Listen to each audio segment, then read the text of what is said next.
Hello, good morning, everybody, and good afternoon in the Republic of Korea and everywhere else in the world. We have the pleasure to announce this webinar on the EU's impact on international cybersecurity and electronic identity standardization efforts. It's 25th of March. We're in collaboration with 3 projects this morning, 3 CSAs. The one that's heading this is INSTAR Standards. The second is CYBERSTAND.eu, funded under the Digital Europe program, and Indico Global. Indico Global and INSTAR are both Horizon Europe funded projects, and we're pleased to have this webinar organized with the participation of our international partner, TTA. So just some housekeeping for you all as you're entering this webinar. The workshop is being recorded, so if any of you have problems, do speak up now. And the recording, together with all slides, and the slides that you will see, will all be shared after the event. Do please take advantage of the Q&A and chat. That not all of us can speak. We have limited time, but it's wonderful to hear about who you are, where you're from, and if you're doing anything in particular on the subjects that we're discussing today. We will track all the information, and then we'd be happy to get back to you once the webinar is over. Also, please subscribe to our newsletters and follow us on our social media channels if you'd like to be kept up to date with our other activities that we're doing. Now, when I said before about the other efforts, INSTAR, Indico Global, and CYBERSTAND, it's really important, we feel, that efforts do come together, and we're so pleased that we have a bunch of excellent speakers on today's webinar that actually are intertwined between the different projects. And also a project that's not mentioned, which is STAN-ICT, which started back in 2018, where we have experts on here who received funding to support their standardization efforts. So it's extremely important that we have dialogues with each other and see how we can capitalize and help each other, also with the different entities involved in these projects. INSTAR, in a nutshell, is the slide you see here, which brings together the support and implementation of the EU digital partnerships, working together with 7 international partners to drive international standards through 6 emerging technologies, and the technological scope is covered around AI, data, cybersecurity and e-identity, which is the focus of today's webinar, IoT edge, 5G, 6G, and quantum. And the purpose of today's webinar is to help us scope even better the priorities around mutual cooperations between Europe and these partner countries. So again, here you have the range of what's been achieved so far. The standardization bodies that are involved under the activity here, and you have also the distribution of the SDOs within this specific space. Activities have been ongoing already. You see this on the right with a bunch of efforts to help put together. The biggest asset, perhaps, of INSTAR is the INSTAR roadmaps that are then structured around the technological focus areas and the partner countries. So zooming in, we have done an extensive effort in prioritizing what topics are high on the agendas of the digital partnerships dialogue. And you see here that we bulleted them, but I won't go through them all, and this will be picked up by the speakers in today's webinar. The second project that the webinar is also in collaboration with, I mentioned, is called CYBERSTAND, and this is a very focused CSA that provides financial support through specific support procedures. They're called SSPs. We're now on the 5th one, which provides funding to experts. The deadline is on the 11th of April, and it's specifically around supporting standardization activities for the Cyber Resilience Act. And we're going to hear from this more from our expert policy officer from the European Commission. Philippe Cronès-Moreau is going to speak after myself with more details here. In fact, zooming in already on the first SSP to number 4. So there were regular funding opportunities, and there's still more in the future. So please look out for them. And this is a snapshot of some statistics on where the applications have come in to areas supporting the CRA. You'll see 47 around horizontal standards for security requirements, around vulnerability handling requirements, and security requirements. It's good also that there's a nice distribution of the different standardization organizations where these applications are coming in. And here you have a snapshot of also what type of organizations are involved. Instead, the third and final project is Indico Global. This is another support action, and it's a 36-month project which serves as building bridges and fostering capacity building and collaboration between the European Union and partner countries in ICT standardization. And we will have a presentation of one of the calls that has been awarded funding in today's lineup, which is wonderful. And also here we want to give a quick snapshot of the projects that have already been funded from the open call. You'll hear the distribution. You'll see here where these are actually been funded, and on the right you look at the titles of the specific applications that have come in. Indico Global is supported by different partners, and it's, as you can see here, and it's coordinated by ETSI. So with that, I shall stop here as we have a packed agenda, and I am going to pass the floor to Felipe, as I mentioned before, from the European Commission, from the Cybersecurity and Digital Privacy Policy expert from DG Connect. Felipe, thank you very much for joining us this morning, and I'll pass you the floor. Hi, good morning, everyone. I hope you can hear me. I'm setting up the presentation. We can hear you loud and clear. Great. So quick presentation on the Cyber Resilience Act and focusing on the standardization work that has already started. My name is Philippe Morin. I'm a policy officer in the European Commission, DG Connect.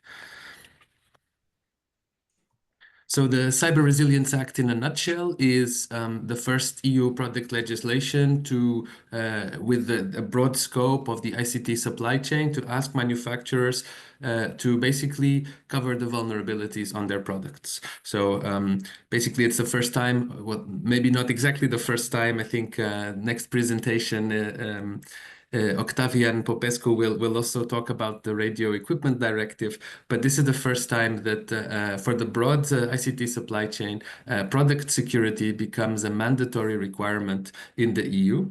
And so this piece of legislation basically sets out a set of cybersecurity requirements for placing on the EU market of hardware and software.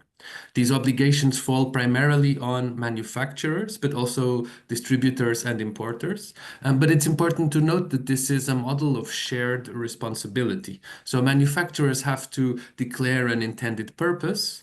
They have to do a risk assessment, and they have to implement any mitigating measures for known vulnerabilities, but they also need to give information to the users on what risks they have identified and how users can securely deploy products. So this is a very important step towards communication along the supply chain between manufacturers and users, because only the user can be finally responsible for the correct deployment of a product. These cybersecurity essential requirements cover the whole life cycle of the product. I'll have a further slide explaining that a little bit better. And of course, the legislation is supported by so-called harmonized standards. This is, of course, I hope that the listeners are more or less familiar with this concept, where a European standard has its reference published in the official journal of the EU, and therefore that standard becomes a harmonized standard and can give the legal effect of a presumption of conformity, which facilitates facilitates compliance and facilitates communication with market surveillance authorities or conformity assessment bodies. The standards remain voluntary, as always, but they support discussions around conformity assessment and other obligations.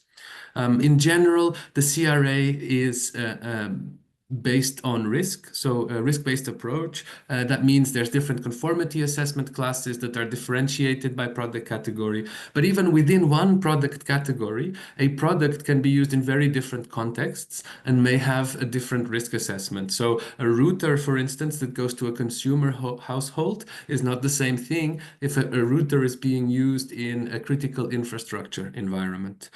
So we expect that the essential requirements of the CRA will be implemented according to the intended purpose.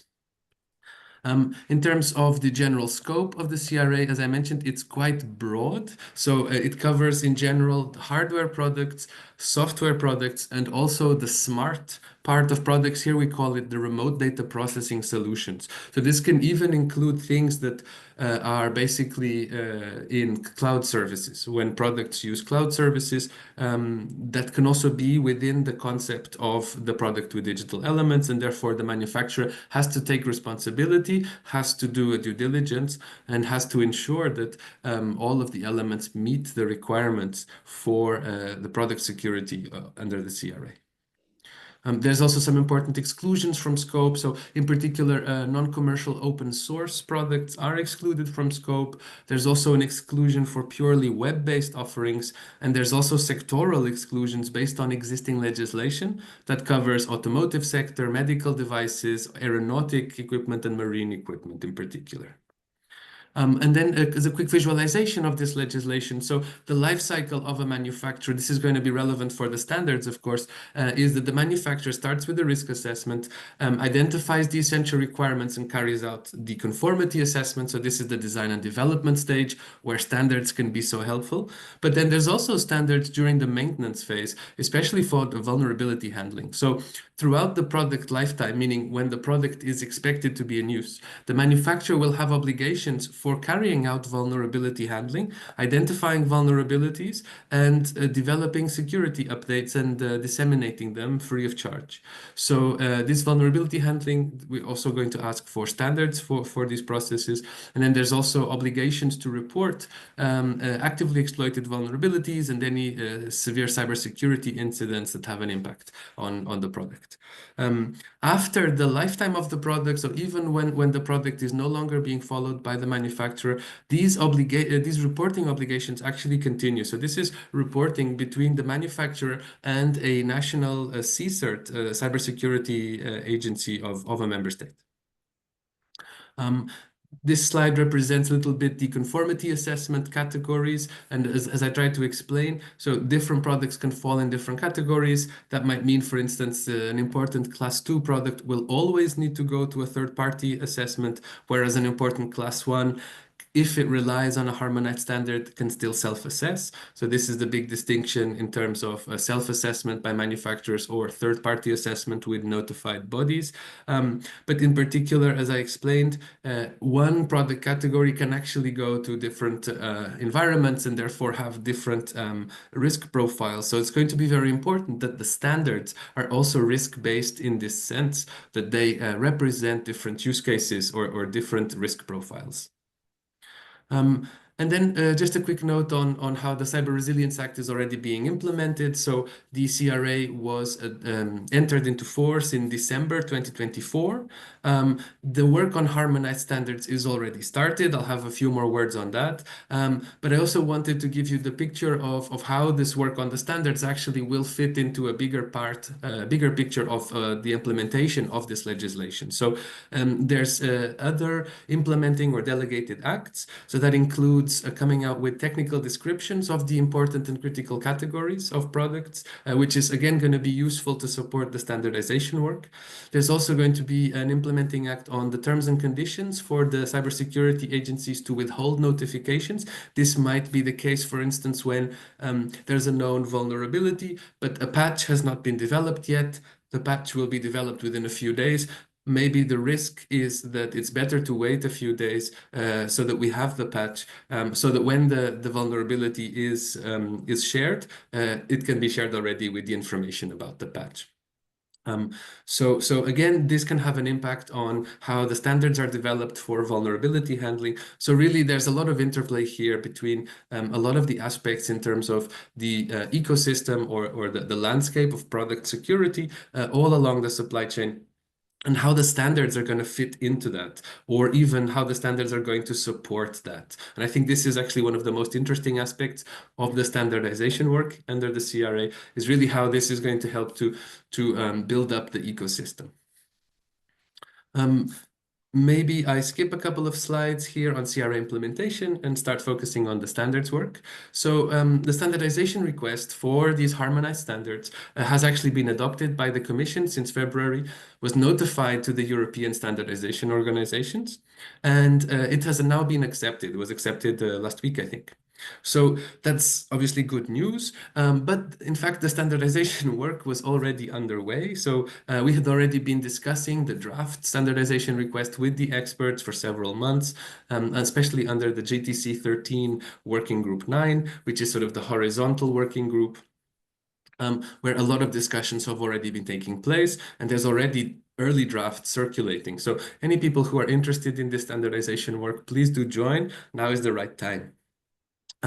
So the general approach of the standardization request is to build as much as possible on existing international and European standards. So this is a very important point, of course, because especially in cybersecurity, cybersecurity was perhaps the most advanced domain in terms of the digital world. And as these several European digital regulations have come out over the last few years, like the AI Act or the Digital Services Act, those areas maybe did not have so many standards.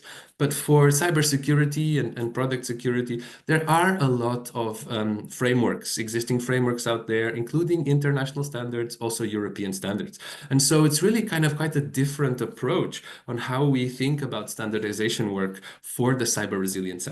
So I think the most important point is really to say what we want is to take the existing international and European standards, take the existing best practices, and the discussion should be about how we extend these best practices all across the board to all of the products in a risk-based way. So some interesting observations, for instance, are that none of the existing standards completely covered the list of requirements in the CRA, but for every requirement in the CRA, there was an existing standard out there. So it's really a lot about now picking and choosing the best sort of bits of each standard and bringing these all together into a more coherent whole, whereas before cybersecurity standardization was very fragmented with different paradigms, different approaches, sometimes just different sectors having different approaches for no identifiable reason. And I think what the CRA asks people to do is to say, okay, we know that there's different approaches and they have different benefits. So what we need is to really take the best of both worlds and to essentially harmonize this now so that people can now have a clear expectation of what security is in their products. Okay, and so in order to kind of consolidate this fragmented landscape of standards, the standardization request proposes this two-tiered approach. So there's horizontal standards and vertical standards. To be clear, with vertical standards, we mean product-specific standards. And with horizontal standards, we mean the kind of framework standards. So these horizontal standards are going to essentially lay out the general framework for essentially how to develop further vertical standards. So they can serve as a kind of extended table of contents and laying out in a more theoretical way what is the state of the art in terms of certain security mechanisms or the different essential requirements, be it access control, authentication, encryption, confidentiality, resilience of functions, any number of essential requirements that you have in the Cyber Resilience Act. And then the vertical standards or product-specific ones would apply those notions to a given product and to a given context or a use case even. So that's what would really allow to have a clear-cut identification of the threats and the risks, and then how to mitigate them according to the state of the art. And that's obviously what a standard needs in order to have to receive the sort of the legal effect of the presumption of conformity. So it really needs to identify all of the risks and then mitigate them according to the state of the art. And that's what will allow a manufacturer to just take that standard and say, okay, I'm applying this standard. I have a compatible intended purpose. It's a similar use case. So therefore, I can apply this standard. All of my risks are covered. And therefore, I can benefit from this presumption of conformity that makes my compliance so much easier.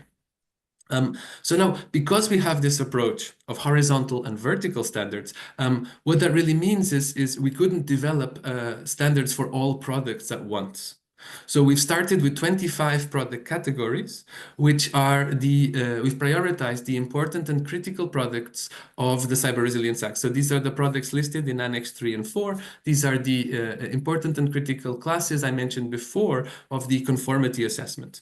So because these are the products that would always need to go to third-party conformity assessment, then the idea is that this is where market bottlenecks might be created and where it's so important to have the harmonized standards to facilitate the discussion between the conformity assessment bodies and manufacturers on what is the state of the art. And so this is why we're prioritizing the harmonized standards for the important and critical products, as I say, 25 product categories. Which makes a total of 41 standards that we are requesting. So that's a number of the horizontal standards for each essential requirements and the general framework, and then the different product categories.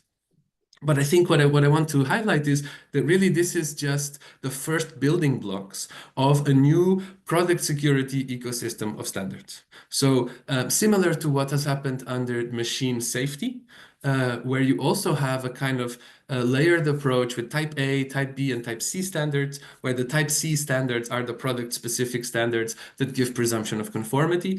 We also want a similar structure for product security. Because security is quite different from safety, this is why it kind of needs a new pyramid. But essentially, the idea is that using the same building blocks of the horizontal framework, more product-specific standards could be added over time as industry and as the market needs them. Because that way, products and manufacturers would be able to benefit from the presumption of conformity. And of course, there would be clear standards covering the risks for given use cases. So that's very much the vision, is that over time, more standards would be added under new standardization requests. And I have a couple more slides just to explain better how that looks like. So the horizontal standards, as I mentioned, basically cover the framework. So there's one standard for the risk-based approach. This is like the Type A standard. Then you have horizontal standards for the different essential requirements and also for the vulnerability handling. Those are the horizontal standards. And then the vertical standards, as I say, the product-specific ones are essentially covering each of the product categories in the important class 1, important class 2, and in the critical products of the CRA. That's basically what the CRA standardization request looks like. And here's a sort of visualization, again, in a nutshell, just to wrap up, to give you an idea of how the structure works. So again, you have the Type A, which is the framework, together with the vulnerability handling standard. These are the standards that we are requesting to come earliest. So this is quite a short deadline for the 30th of August 2026. Then they're followed by different Type C standards. So these are the actual product-specific standards, where the idea is that standardizers can take the existing state of the art from existing frameworks and basically apply it to their products following the framework of the Type A and of the vulnerability handling standard. And that is by October 2026.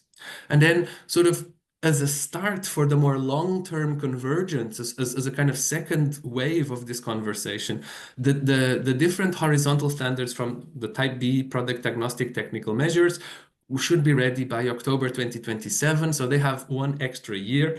And this is because on the one hand, they can serve to give guidance to the market, but also they can serve as part of this broader conversation of how are we going to kind of think about future products security standards and how can we harmonize them despite the fragmented landscape. So there's kind of a two-stage approach in really sort of looking at the landscape productively and first and taking a bottom-up approach, really making fit-for-purpose standards based on the existing frameworks. So that's by 2026, October 2026. And then after 2027, this is a sort of more European exercise that has been started already under the radio equipment of having this discussion of what should horizontal standards look like, and can we have this discussion applying to other products as well. So at the end of the day, this is the gray bar to the right. There would be the possibility of additional standardization requests in the future that would then cover additional product categories that, and ultimately from a legal point of view, these could provide presumption of conformity, which is what would facilitate compliance with the legislation.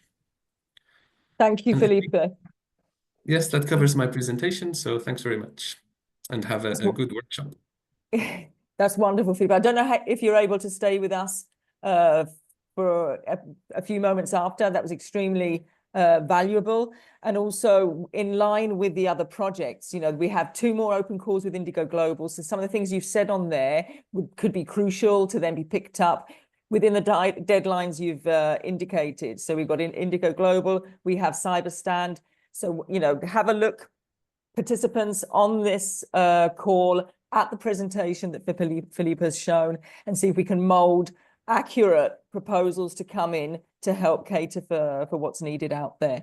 Now, can we all give Felipe a round of applause? If you have your reaction, please do put the clap hands, and do feel free again to put in the Q&A. Thank you, Felipe, for joining us. Extremely useful. We're now going to move on to our next speaker. We're pleased to have with us Paolo Campegiani. He's one of our Cyber EID Task Force members.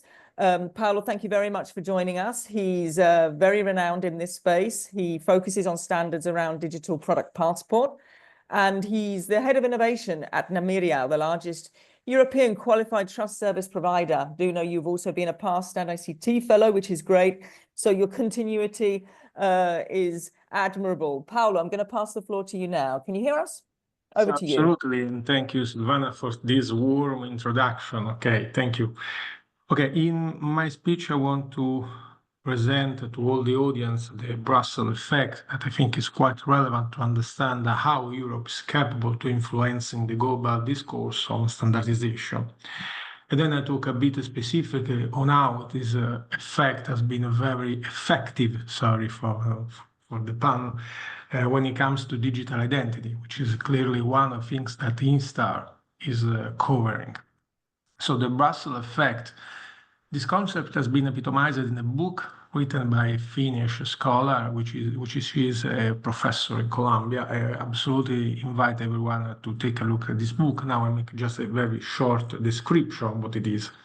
The Brussels effect is the capability, the possibility of the European Union as a whole to define standards in the most biggest term, let's say regulation and standards, so all the package, that are initially defined only for Europe, clearly, but then are somehow adopted due to market force outside of Europe. Just to make you an example, if Europe has some kind of regulations about the emissions of car engines, but this regulation is somehow, and I tell you how, applied also outside of Europe. The first point that there are 5 concurring elements to create the so-called Brussels effect. The first one is the market size. This means that if Europe has some kind of technical legal regulations on some product and services, if the corresponding European market is big enough, it's difficult that a manufacturer or a provider of the technology could afford not to be in Europe, could accept to lose the market. So this means, as I always say, our market, our rules. This means that if you want to sell products in Europe, you have to sell the European regulations and laws. The second point that is quite important is our regulatory capacity, because as an example, the European Union, but in terms of Commission, but also all the standardization bodies are quite capable of writing effective regulations in terms of standards, which means something that we could really apply to provide some distinctive features and characteristics to a product or a service. The third point is about the stringent regulation, which means that if there are different competing regulations in the world, to stick with my example about the emissions from car engines, if the European one is the most stringent one, clearly it's simpler for a global manufacturer of car engines to try to adopt the European regulation also for the products that are sold outside of Europe. Okay, because the most stringent regulation is, let me say this way, is the one that wins. Then there are just two other important elements for the Brussels effect. One is called the inelasticity of targets. It means that if I have to buy a car in Europe, I need a car in Europe. I don't care if there is another car that is available in Brazil or whatever. Maybe that could be different based on different regulations because I need something here. So this is more about the consumer choice, okay? And the other point is about what is called not divisibility. This means that, again, if I'm a car manufacturer, it makes sense for me to create just one engine for all the world, not to have a specific engine for Europe. Clearly, this not divisibility is immediately clear to you, is different when it comes to software, as an example, because in some cases it could make sense to have different software. As an example, for the general data privacy regulation, Facebook is now selling two different products, let's say, about his social network platform, because in Europe they decided to follow, they were forced to follow GDPR, so they must allow European customers like us to follow the GDPR and decide how our personal data are shared within outside the platform, while in United States of America there is a different approach. Now, this is a general idea about the Brussels effect. I repeat, there is a wonderful book about that. Now, I want to tell you how I have experienced this in my personal professional life. Now, I am 10 years in this job in my company. When I was 10 days in my job, I had a pre-sales meeting outside of Europe. My company sells digital identity product. We have what is called a PKI as a service. But in any case, the real first question that they asked us in such international meeting was, are you compatible with the IDAS? Now, the IDAS regulation is the regulation about trust services in Europe, so it includes digital identity. And this has been a masterpiece, actually, of regulation and technical standardization in Europe. Because when you look at how the European Union works and functions, the Commission does not have the power to dictate how the single member states are providing identity and digital identity to their citizens. So Italy could do whatever it wants to do, and the same applies to Sweden. Perfect. But the European Commission for the treaty has the power to facilitate, to eliminate better the barriers to the internal mobility of people and to the internal trade. So this is called the single digital market for what is relevant for us. It is a strategy, it's composed of many pillars. At some point, we have to, they have to, how could I say, find a way to accommodate for all of these differences inside a single framework. This is the IDAS. And so this idea to accommodate for difference is something that is very interesting, that resonates a lot with people outside of Europe, because they say if we adopt the same framework, which has been very well tested, the products are working very well because we are a very complex market, of course it will work also for us. This is happening for the IDAS. And it is happening, and this is what we want that also happens in the future for IDAS 2, which is the revision of the IDAS regulation. One of the most important things that is happening in the IDAS 2 revision is that they have the digital European Digital Identity Wallet, which is a self-sovereign model, so a distributed, decentralized model to manage identity for us, for customers, for single people, for companies.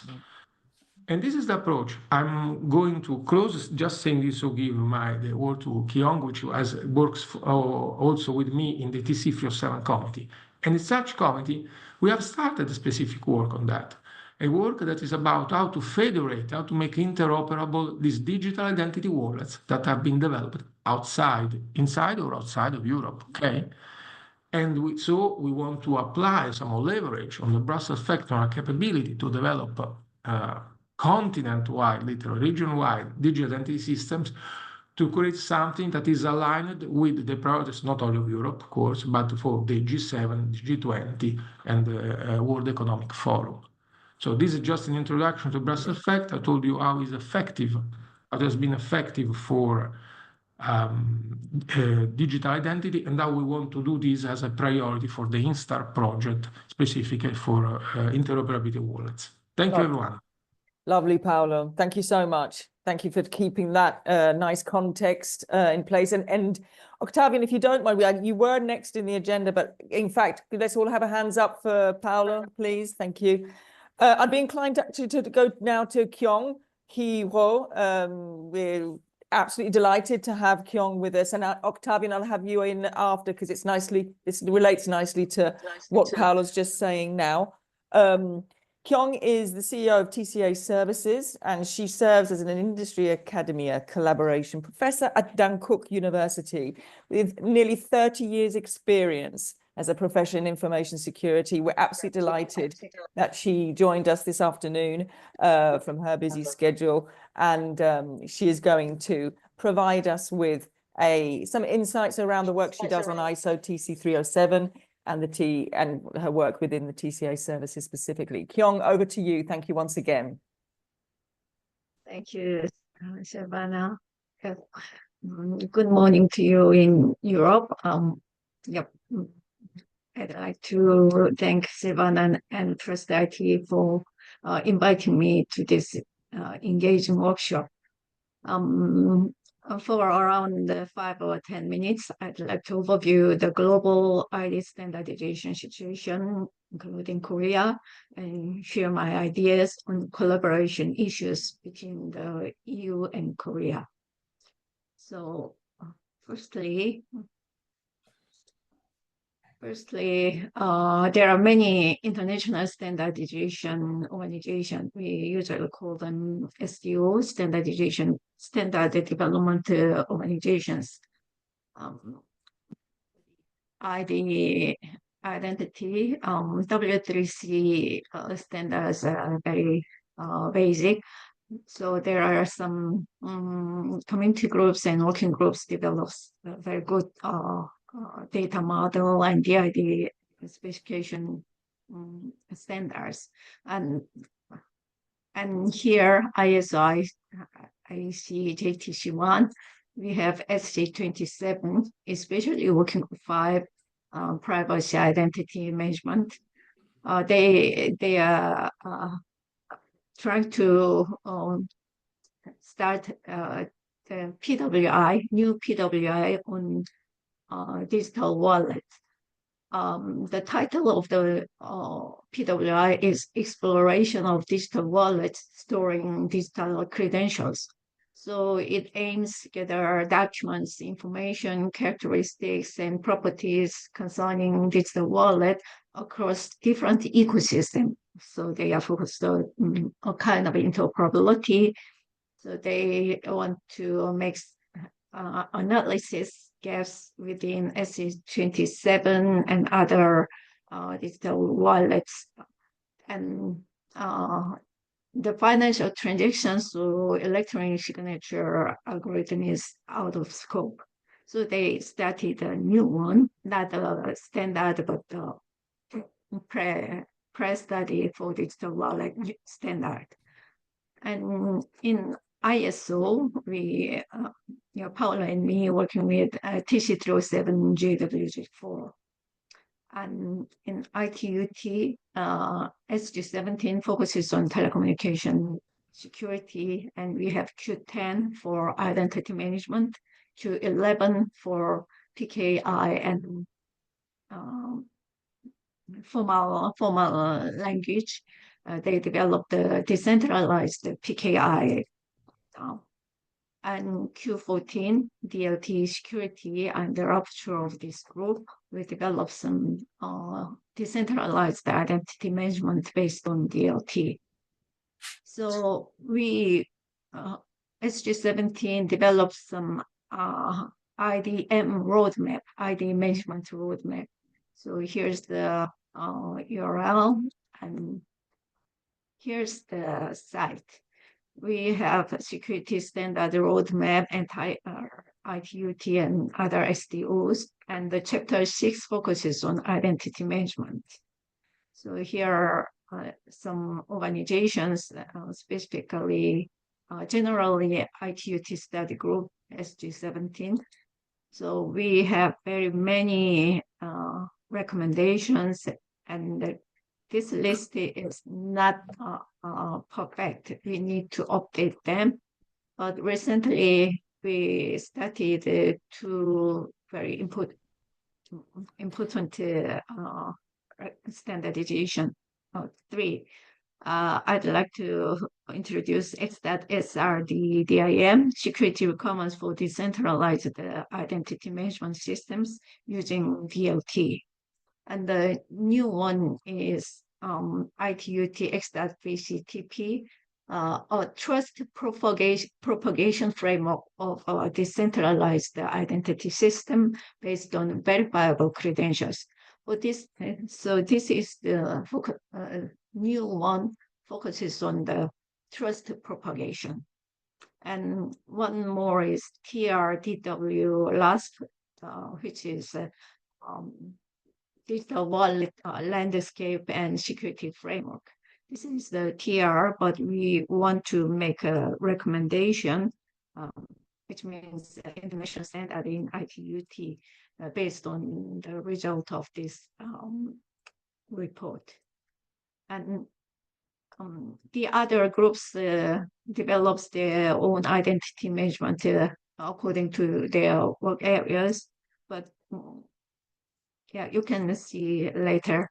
And here's TC307. We focused on the Trust Anchor for DLT-based identity management, and Paolo's new one for digital wallet. And there are NIST and FIDOs like that. But I'd like to focus on the DIF and OpenID and Open Wallet foundations. These ISO, ITUT, like that, they are kind of official standardization organization based on the national membership, but these are more private standards development forums. And DIF focuses on the implementation of W3C verifiable credentials and other things. This is the DIF website, and they developed this kind of website to verify the URL works well, and that complies to the W3C DID spec version 1.0 or 1.1, like that. And the OpenID Foundation, OpenID Foundation focuses on the identity standards, more about the protocols to implement the identity wallets. And JTISH1 adopts the OpenID standard. 2024, last year, JTISH1 published 5 standards developed in OpenID. OpenID Connect Core 1.0, Discovery 1.0, Dynamic Client Restoration 1.0, and RP-initiated logout, and Session Management 1.0, like that. And ITUT and Open Wallet and other forums gather and establish Open Wallet Forum. So here's the this is Open Wallet Foundation. They just focused on the Open Wallet implementation. And here's the Open Wallet Forum. And this is supported by ITU, but ITU includes all other kind of standardization body and national bodies. So they establish a government consultative committee, and there are many national government to send the representative here, the committee. It started last year and not very productive yet, but they are working on to a platform gathering all the actors here. And sorry, I take long. Kyung, hello there. Kyung, can you hear me? If you'd like to make some concluding statements, that would be wonderful. Thank you so much. So it's on July, there are global digital collaboration events here in Open Wallet Forum. We can get all together there. And we have Korean standardization and mobile identification standard, but it's different from ISO IEC 18013 series. So this is my issues. Different standards, duplicated efforts in several STOs. So how can we develop a single one standardization for all? And maybe even we can develop technically interoperable standards, but in EU or Korean government don't want to recognize others verifiable credential if there's no advanced agreement. So maybe they do not want to recognize our mobile license, but they could require a kind of digital passport agreed upon. Even the Lutecies use the same XAT 509 standard, but the PKI do not recognize each other. So the collaboration issues is here. How, where, and on what? I think the most important thing is policy decision of the relying party, which means the two other countries, maybe government agencies should agree upon before the before developing same standards. That's my presentation. Thank you for hearing. Kyung, that's wonderful. Thank you so much. And sorry if I push people through. It's just we have time constraints. We had the pleasure of hearing some of these issues already when we did a practice session with both Kyung and Professor Hee-Bong Choi last week. And I think, Kyung, we can do two things on the basis of what you've just said. The first is discuss this during our joint workshop that's happening in Nice on the 27th of March, that I know some of us will be there. And the second point is to introduce these issues as part of firm recommendations in the roadmap that we're developing within INSTAR. So we need to get the information you have there, discuss it more in detail, find out what we can write as recommendations to take forward also from a policy point of view, Kyung. Okay. So we promise that we will do that from our side. And it's good that you have the hands on the ground working on this already with your colleagues as well as your European ones too. But they're relevant points that you make that we can't solve now, but at least we have this on the table to take forward. Thank you once again. Can we all give Kyung a wonderful round of applause, please? Thank you so much. And with that, I'm going to pass to Octavian.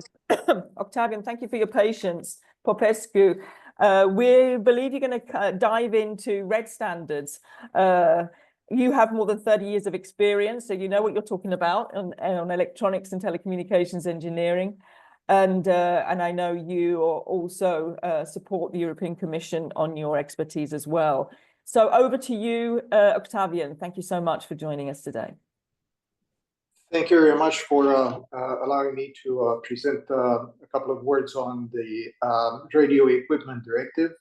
And thank you for the introduction. So without further ado, I will plunge in. So the idea is that the Radio Equipment Directive is a delegated regulation, and it has, with the delegated regulation, it has some provisions on cybersecurity. Now, to those who are perhaps new to the world of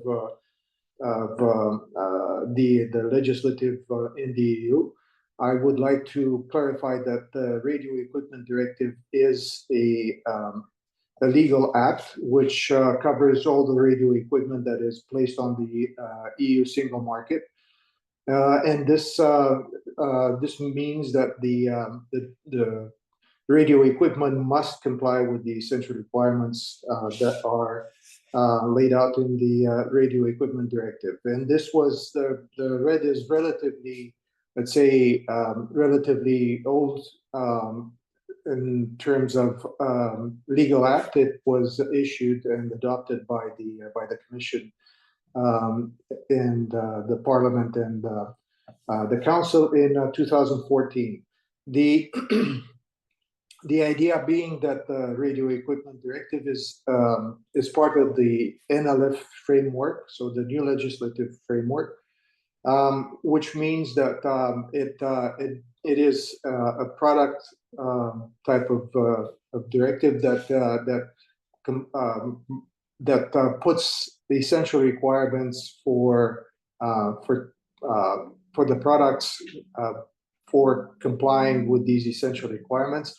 And the idea being that the products will go through either a type of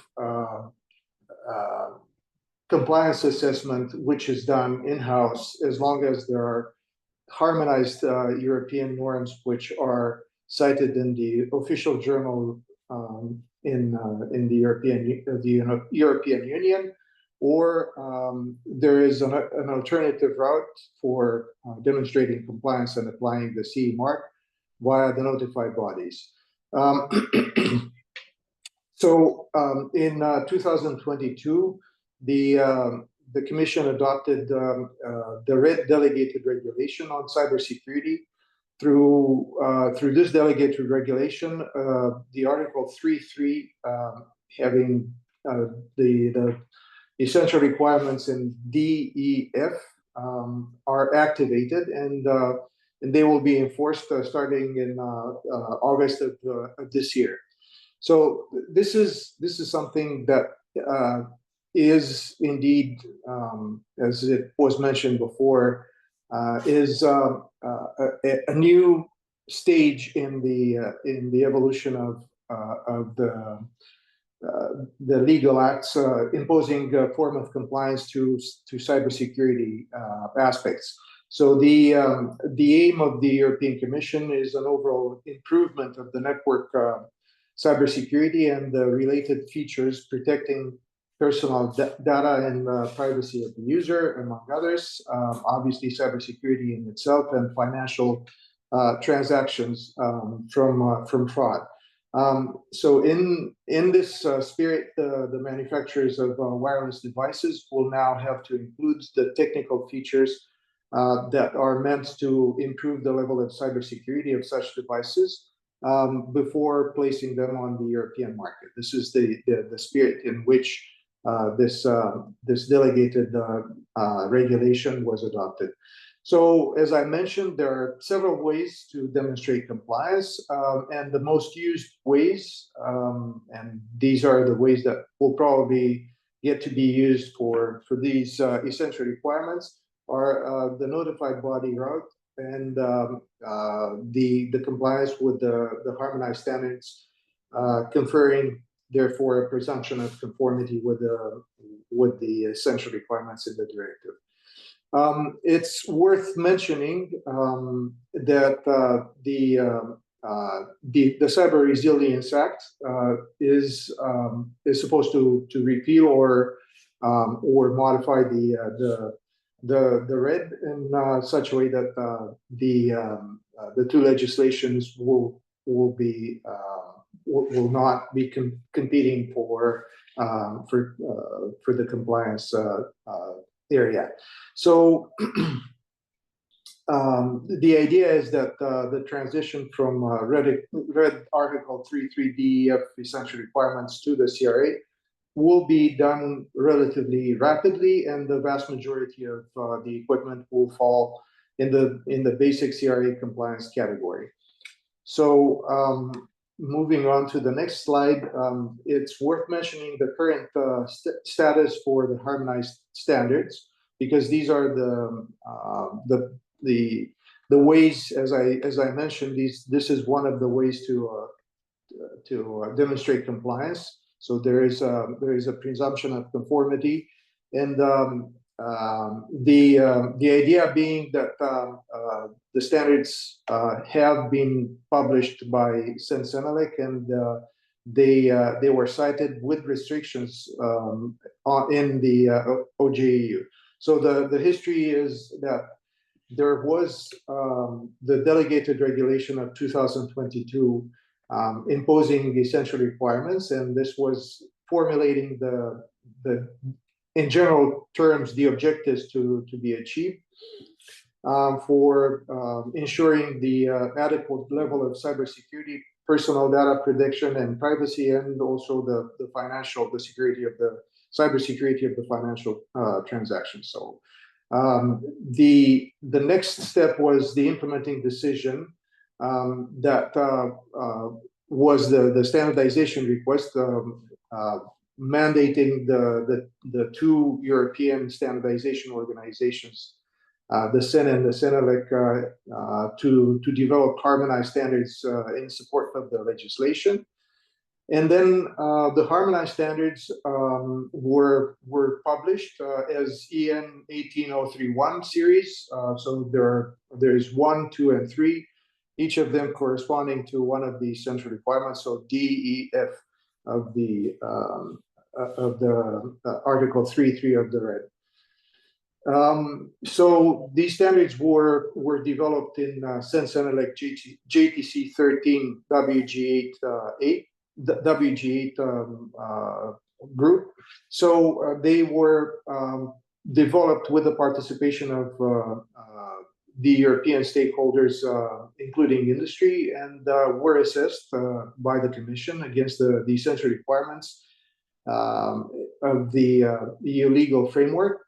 And they were cited in the OJEU, as I mentioned, with restrictions. It's important to understand that the restrictions, if the equipment falls under those restrictions, the standards will be a partial use, in the sense that the standards are always useful to understand how you're supposed to give the presumption of conformity, but they will not allow the manufacturers to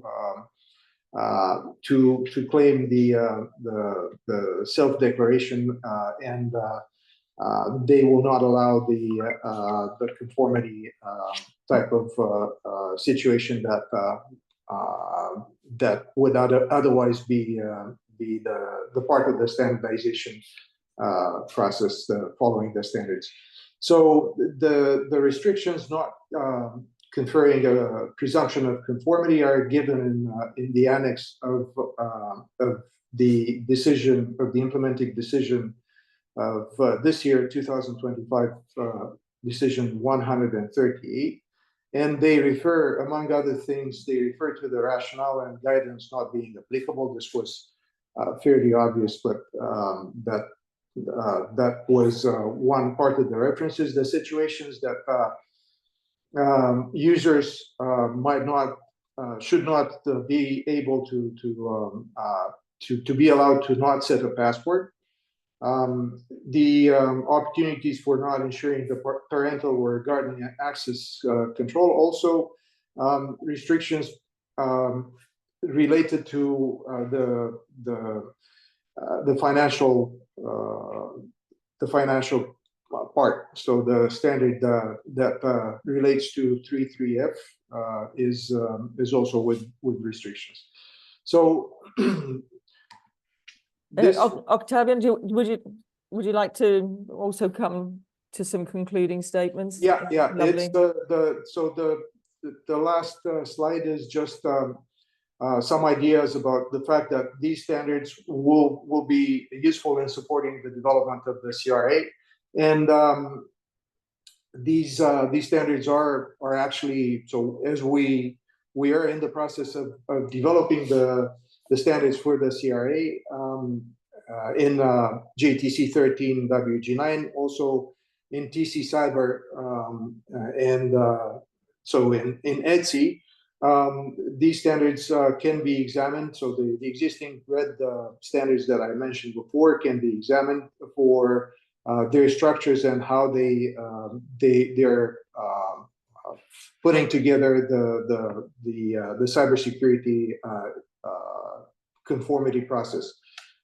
So I'm going to stop here. Thank you very much for giving me this opportunity, and that's it for my presentation. Thank you. That's lovely, Octavian. Can we have a round of applause, please, from Octavian with your pragmatic and practical approaches that you're doing on a daily basis. I do have a quick question. I know we're stuck for time though, but it's linked to obviously the cooperating projects we're on, Octavian. Now we're lucky to have you as one of our INSTAR task force members, which is great. In terms of like support within maybe, a project to put together under Indico Global for the future cause, is that something that you sort of have on your radar and you could think of doing, or applying also for the CYBERSTAND specific core procedures as well? I think, yeah. Do you mean an involvement in the international? Yes. Yeah, indeed. Yeah, I need to take a look at the schedule and the way that project might be planned. But in principle, yes, I think it's part of the work that I'm doing is the international collaboration, and as a consultant, I'm also working with overseas industry, and I'd be definitely interested in participating in something like that. Yeah. Okay, excellent. That's great, Octavian. Thanks again, once again, thanks for your time. Another round of applause. We're moving on to then the final panel discussion, and I'm thrilled that we have three wonderful experts who've given up their time this morning to be with us. One's Professor Hee-Bong Choi, who's a TTA expert, and he's from the Republic of Korea. So thank you so much.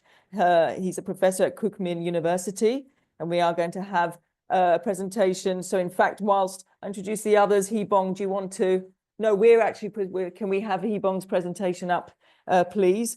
We want to focus around Europe's impact on global cybersecurity and electronic identity standards for this particular session. So after Professor Hee-Bong, we will listen to Deborah Comparin, and she is an Indico Global funded expert. So her project kicks off in June, so that's wonderful. So we will have an example of how this funding is going to be implemented in a practical way.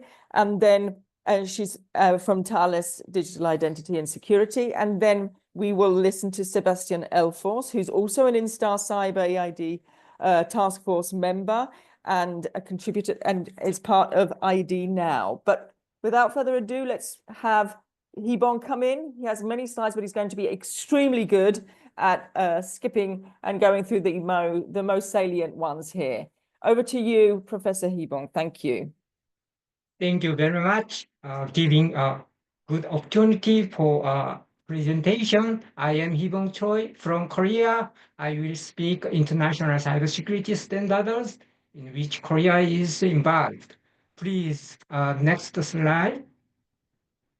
So CRA can cover digital product, not service, as Philippe mentioned at the previous slide. I'm so sorry. So next slide, please. Next slide, please. Sorry, previous. Move on to previous slide. So South Korea has established a national strategy to boost cybersecurity across various sectors. Korea doesn't have a specific law titles, CRA, similar to EU's CRA. Please, next slide. Yes.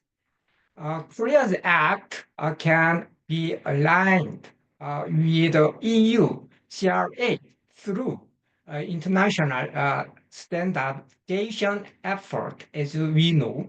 Please, next slide. So there are three standard organizations.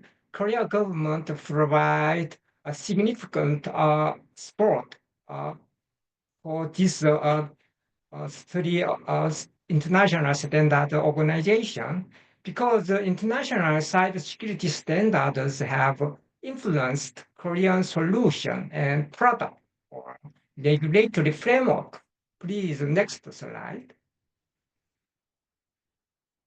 Here is the SC27 structure, working group 1, and working group 2, working group 3, and working group 4, working group 5 is a central working group in SC27. Please, next slide. Korea has a middle committee for SC27, and Korean government support this committee. Please, next slide. So working group 3 and working group 2 covers product and system. Please, next slide. And working group 1 has very important standards in the world. Please, next slide. And 27,000 family standard is a very successful standard in the world. This standard has been adapted in use in 13 countries, and also this standard have been referenced in Korean regulation, and Korean expert Park Tae-won is actively participant in this standard. Please, next slide. And working group 2 developed a cryptographic algorithm. Please, next slide. And many international standard cryptography algorithms are approved and used under KCMVP. Also, there are several Korean experts on this. Please, next slide. Working group 3 standard overview is here. So 154A and 19790 are central standards in working group 30. In other standards support these central standards. Please, next slide. So 154A transit to common criteria. The ITSCC is organization responsible for evaluation and certificate of IT security product on the Act in Korea. And EUCC is a cybersecurity certification scheme introduced by under Union as part of EU Cybersecurity Act. Under this standard, Korean expert Hee-bong Choi and Lee Gang-woo is active on this standard. Please, next slide. Please, part 1, please, next slide. Part 2, next slide. And next slide, please. Next slide. Next slide. So this standard is a very huge project, as we show this slide. Please, next slide. In 1990, security requirement for cryptographic module, KCMVP has adapted this standard for validation program to validate cryptographic module introduced in national public department based on article. And US and Canada and Japan are operating CMVP and JCMVP under this standard. Also, Korean expert Hibong Choi, as an editor or a co-editor, is active on this standard. Please, next slide. Yeah, please, next slide. Please, next slide. Thank you. So, other standards in which Korean experts are actively participate as co-editor include especially attack potential to deep learning-based technology and evaluation, artificial intelligence. Please, next slide. And working group 4, and please, next slide. Here is the overview of working group 5. Please, next slide. This is this standard is very important. 27701 privacy information management. This standard has been referenced in Korean regulation, and many companies such as SKT in Korea have acquired this standard certification, and Korean expert Yoon Hyun-yeol is active in this standard. Please, next standard. Please, next slide. Please, next slide. And other standard in working group 5, Korean expert are working on as an editor and co-editor, digital wallet, privacy of metaverse, artificial intelligence, privacy, and privacy of digital twin, and avatar privacy. Yeah, please, next slide. So this is the structure of TC 307.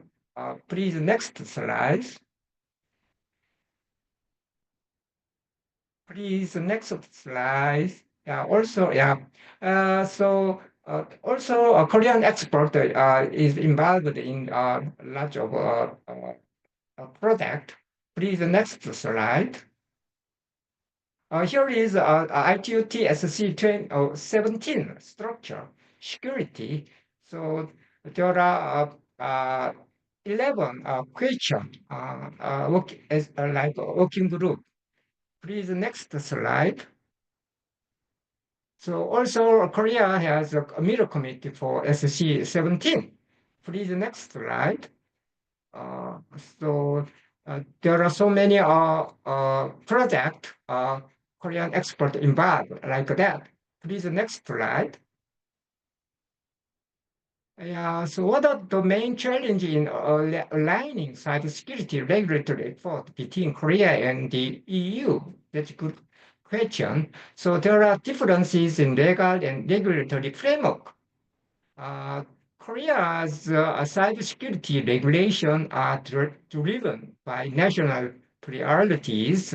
Challenge EU should harmonize national regulatory philosophy, and while Korea and EU reference international standard, the implementation may vary. So we should collaborate on international standard in order to coordinate the adoption of standards compliance mechanism. So there are examples of new area cooperation in cybersecurity, international standard each other, security and privacy test method, and certification for AI system and security privilege and test method of avatar in the metaverse. So I have done. Thank you very much. Hibong, thank you. Yeah, you finished abruptly. I didn't expect that. Let's give Hibong a round of applause. I keep 10 minutes. I think we traumatized you, didn't you, in saying to keep to the 10 minutes with your slides. We're sorry. I do. Well, thank you very much. In fact, this last slide, we're going to have that, in fact, because we do want to provide some takeaways to you all before you leave. And I did like this. The main challenges, obviously, and the harmonizing national regulatory philosophies is something that is quite hard hitting. So we understand that. I think if I may just ask you a quick question, Hibong, before we move on to Deborah, can you give us a couple of examples of how, you know, the international cybersecurity standards, I think the ones you're working on also in ISO IC, have influenced Korean solutions, products, or regulatory frameworks? Could you give us a quick example of that? Can you? So I already mentioned the cryptographic module in a security product. Yeah. By certified by CC, and smart card and database and VPN and so on. Okay. Thank you so much. If anyone has any questions for Hibong, then please do feel free to add that in the chat. Hibong we'll be staying until the end, and for any other of our speakers, we do appreciate that. Next up, we have thank you once again, Professor Deborah Comparin, who I mentioned before. Deborah, good morning. How are you? Good morning. Good morning. Okay, we are up with yourself, and we, hang on a second. Did I want to say? Let's just give an overview that you are our standards expert at Thales Cybersecurity and Digital Identity, and the founder and chair of the OSIA initiative, co-founder of CD Hub, and advisory board member of the Linux Foundation Europe. So I think you're going to dive into giving us some key insights in a project that you have been awarded starting in June, and the work in disseminating the European approach to digital identity security in Africa. So the floor is yours, Deborah. Thank you. Thank you very much. I'm very happy to present to you this project I've been awarded. So the project is, as you mentioned, is about digital identity wallets, and in particular, the common security denominators that we could have between the European approach on one hand and the African approach on the other. So the project, you can think of it as being constituted of two components. The first is about sharing, so disseminating the eIDAS approach, and in particular focusing on the security of wallets according to eIDAS approach. The second part of the project is about developing guidelines on common denominators for security for digital identity wallets. And how do we get there? So not many of you maybe are familiar with this, but Africa is already thinking about digital identity wallet. And it's more than just thinking. So the African Union, that is a continental union of 55 member states, is actually working on a trust framework that is a Pan-African trust framework. So it's very similar concept to eIDAS. So I think it's interesting to start from what already exists. So this is where we are going to study the delta, if there is a delta in between the eIDAS current approach and what the African Union are developing in terms of a trust framework. And so that's the first part. And then when we talk about security, beyond the requirements or what is going to be in the law or in a trust framework, we also need to be rooted in reality. So we want to understand what is possible in the field. And so this is where the second part of the study kicks in. So we look at, for For example, devices, which are the types of phone devices that exist in some selected region in Africa, what are their features? And we are also going to look at alternatives, for instance, smart cards, if there are any smart cards in the country, and what are the features. And so we pull together these findings, and we basically inform what would be the potential, the possible deployments of the security for digital wallets in Africa. And as a case study, we'll refer to Mauritius, because Mauritius is the first deployment of a digital identity wallet in Africa. So since 2024, so last year. So this gives a good case study of an implementation that is being developed as we speak. So all in all, this is like how we think we're going to get there. And really the goal is, again, to disseminate what eIDAS is about and the security approach, and to define what could be, realistically speaking, deployable in Africa, and if there are any deltas or differences with the security approach that we have in Europe. And this will be a publicly available guideline that you can all access. And I'll go one step further. So if you are interested in actually participate in the project or know the project as we move along, I will put my email in the chat, and you can contact me. Super, Deborah. Okay, thank you so much. In fact, I was just saying goodbye to Kapovitz, who was leaving there. Indeed, if you could put your email there, that would be super. I know Xavier Piennois is with us, who's the Indico Global coordinator, which is great. So he's very welcome to say a few words as well, or write in the chat something more about the calls. Then please do that. Maybe a question to you, Deborah, before we move to Sebastian, and that's, are there, what type of challenges have you encountered in transferring these European best practices to the African digital identity landscape? Could you give us some thoughts about that? Yes, so this probably will require quite a bit of time of discussion, but I'll try to be super quick. So it is a very different ecosystem, the African one. So I will just start with one piece of data. So roughly there are 10% of people around the globe that don't have a legal identity. So they don't have an identity at all. So for example, a passport or an identity card. And actually half of those people are in sub-Saharan Africa.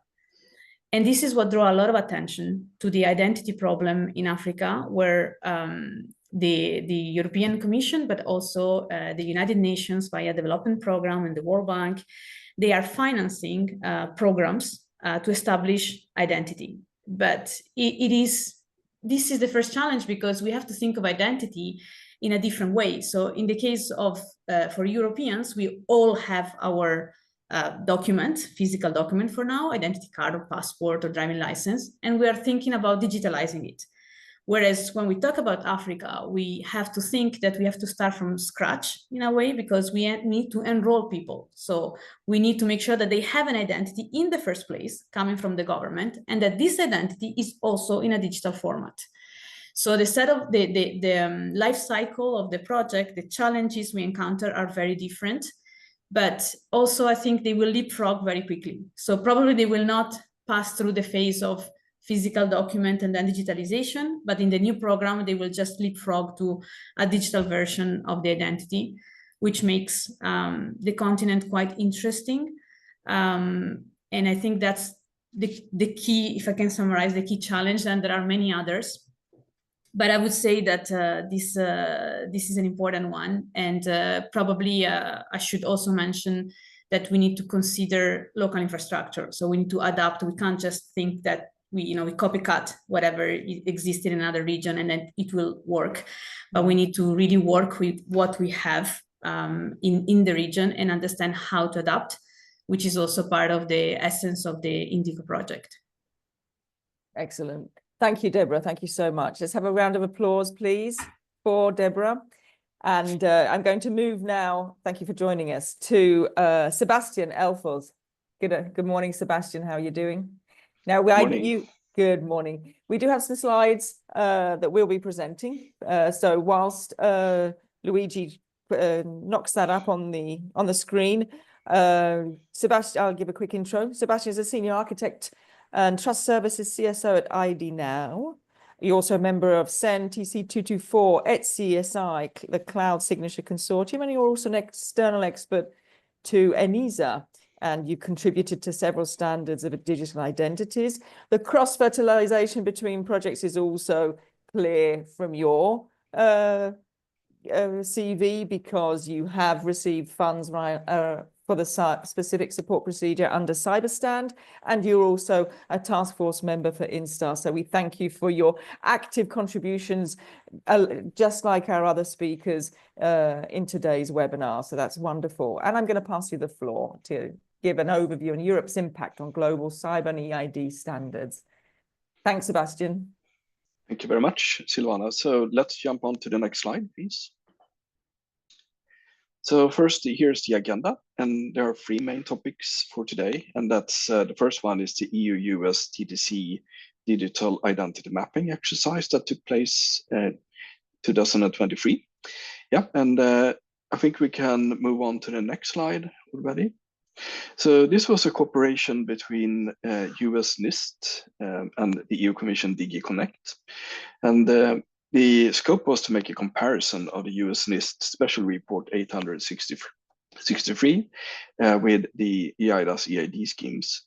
And they made an analysis at three levels: the concepts used in each framework, mapping of different level of assurance of the digital identity systems, and also listing of international standards that have been referenced.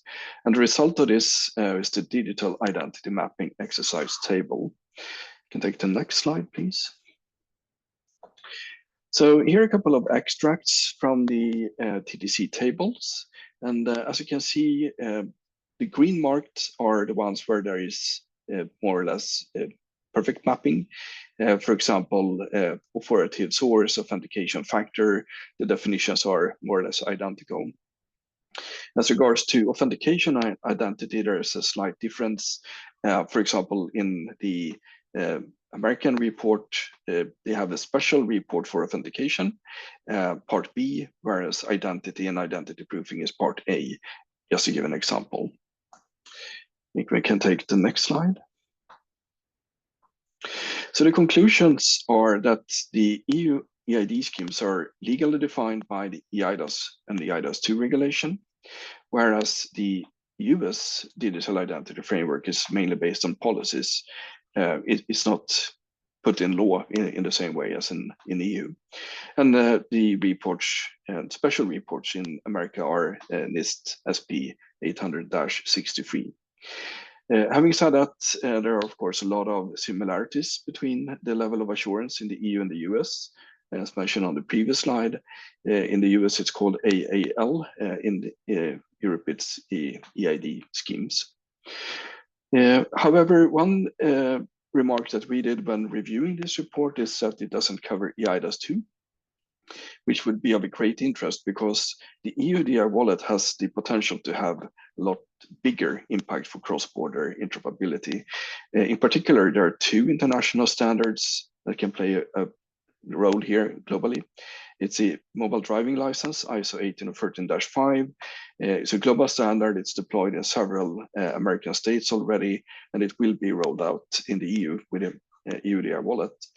And also the ICAO Digital Travel Credentials, DTC, where we see a couple of interesting pilot projects already between Europe and, for example, Canada and Australia. I think we can take the next slide.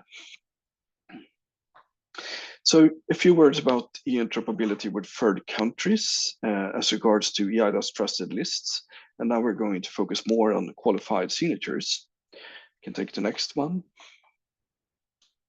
So first of all, we have EIDAS Article 14, and that is basically a recognition of third countries trust service providers to be legal equivalents to the EU qualified trust service providers.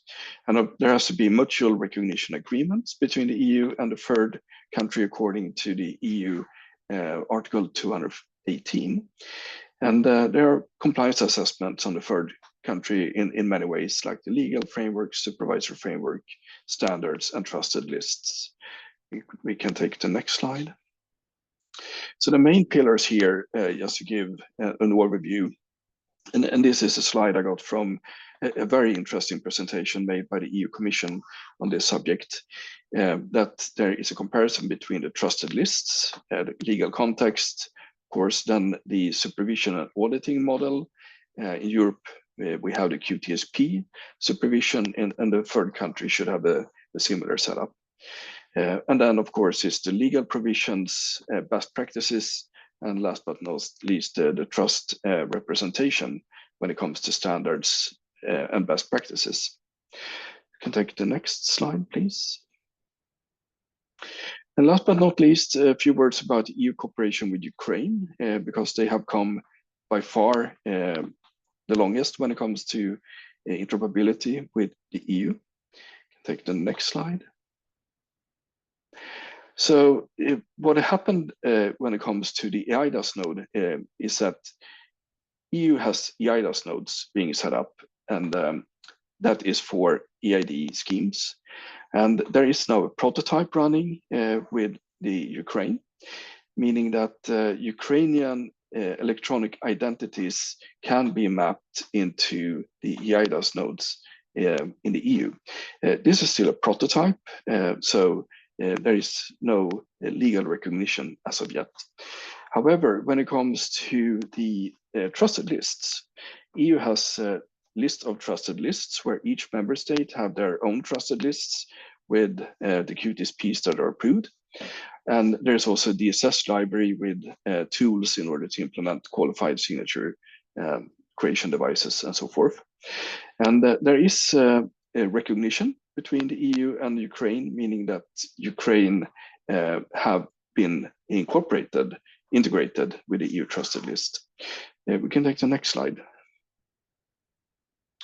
So here we can see the third country's trust list browser. And as you can see, Ukraine is listed, and they have a couple of trust service providers listed already, meaning that if an Ukrainian QTSP creates a qualified electronic signature, it is validated as an advanced electronic signature in Europe, whereas QES in Europe is validated as a QES in Ukraine. Take the next slide, please. And I should also mention that Ukraine is part of an EUDI large-scale pilot. It is the Ukraine Ministry of Digital Transformation, and they are a member of the DT4UA project. And they have also joined the EUDI large-scale pilot consortium Potential, and they have shared their experience of the Ukrainian DIA wallet, which is used in production, is very similar to the EUDI wallet, and they are actually implementing parts of the EUDI wallet ARF. You can take the next slide, which is the end of the presentation.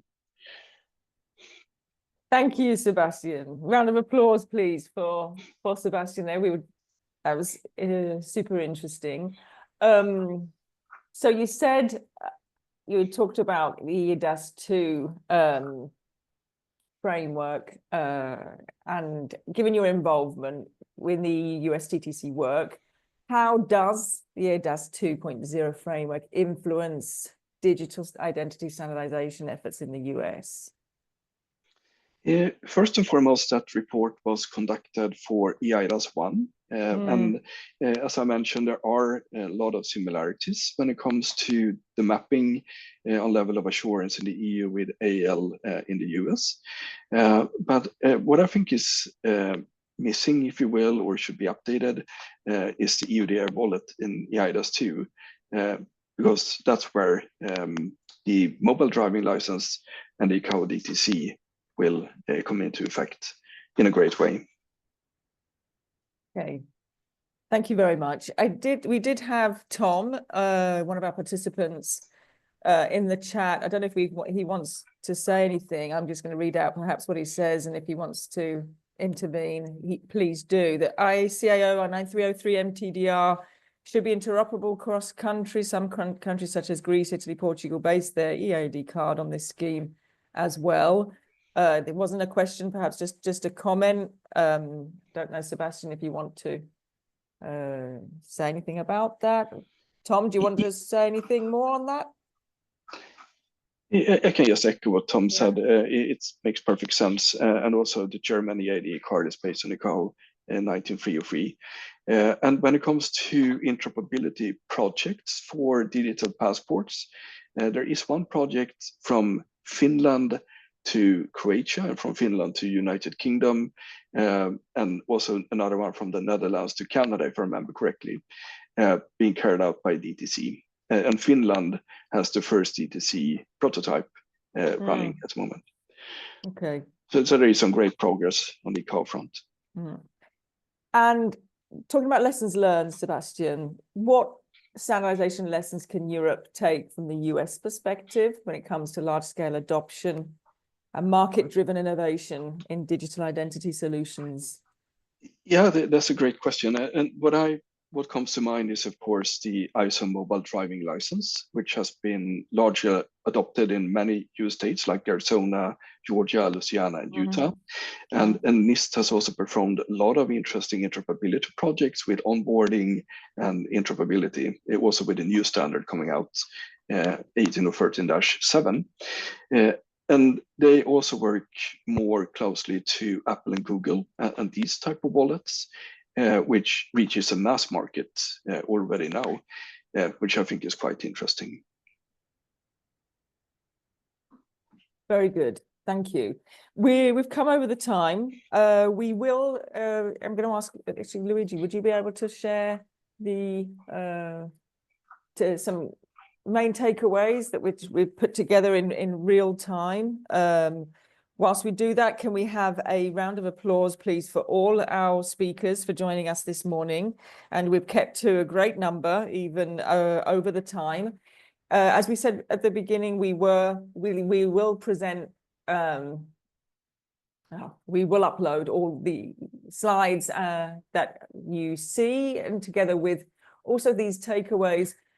So some considerations. So the first bullet tells you what the CRA is. But what's important was we heard this morning from Felipe that we build on existing international and European standards as much as possible. Over time, more standards are going to be aligned with the CRA, and product-specific standards are going to benefit from the assumption of conformity. Fragmented digital ID efforts across SDOs need to highlight the need for better coordination and collaboration. And then we heard about harmonized standards developed under the RED delegated regulation on cyber, which provides a useful foundation and methodology of the CRA standardization work. Moving on to the next slide, where the CRA will repeal the RED with a fast transition, and most products falling under basic CRA compliance. South Korea, instead, their cybersecurity framework is rooted in national laws, focusing on personal data infrastructure protection. And the international standardization offers a path for South Korea for aligning with the EU's CRA approach. It's also complex, we've seen, due to different legal and regulatory frameworks requiring convergence of national and union-wide priorities. We added also here the overview from Sebastian on that tackled the qualified electronic validated signature use case with Ukraine and ID wallet. We didn't have the time to take that further.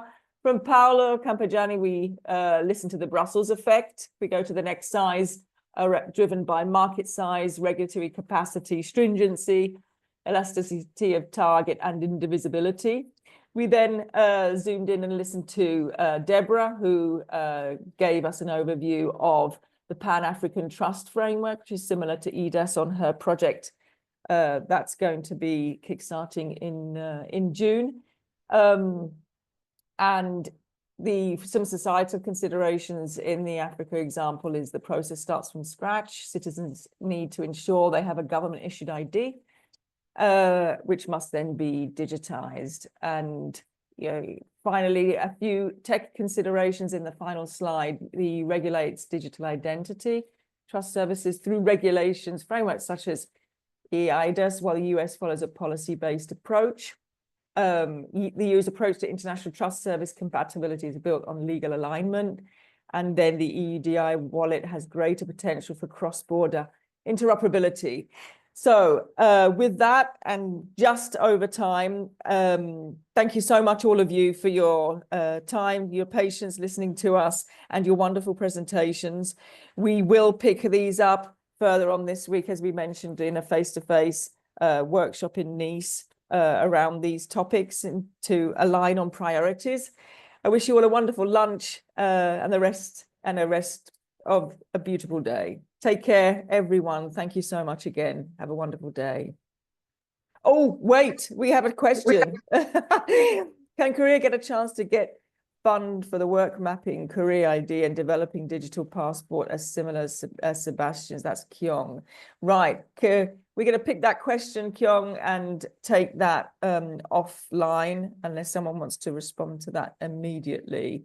Xavier says, in fact, not under Indigo Global, unfortunately, but there are efforts, I think, in other instruments, Kyung, that we will be exploring to see where South Korea can contribute under the remit, I believe, of Horizon Europe. But let's identify more instruments on this and get back to you. Okay. Thank you so much.